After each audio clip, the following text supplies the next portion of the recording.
ចិត្តលៀងប្រែប្រួលដូចចង់ស្រលជ្រួលរេរំសបាយហើយឡើងផាត់ចង់តាមតែព្រះទី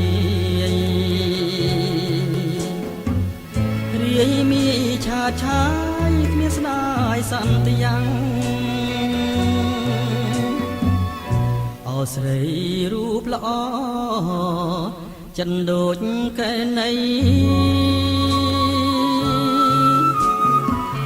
ផាត់ប្តីមានថ្មីស្រីអ៊ំប្រឡាំង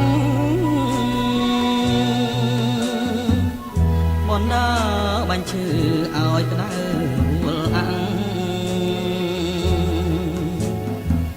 គ្មានស្ដាយក្តីស្ម័គ្រឋានសុខវិមានណាហើយទៅក៏ទៅចងស្រីចឹងមិនឆាហើយឆាលគង្គាក្នុងសំណាញ់ព្រៀង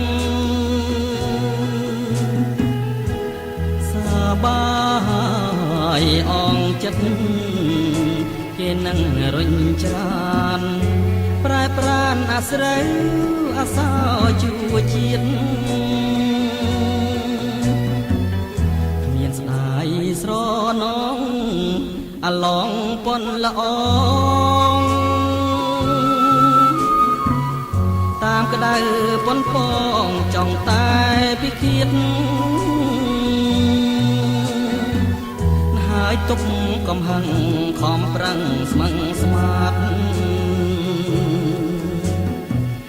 ស្រីក្បត់ដាច់ខាតលាគ្រប់ជាតិ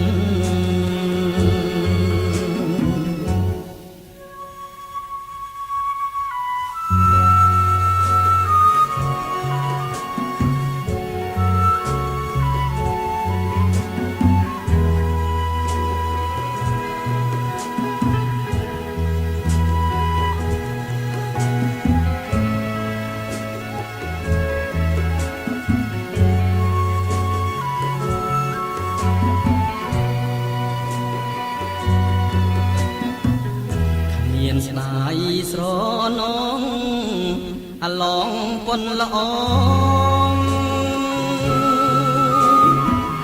តាមក្តៅពន់ពងចង់តែពីឃាតហើយទុកកំហឹងខំប្រឹងស្មឹងស្មាត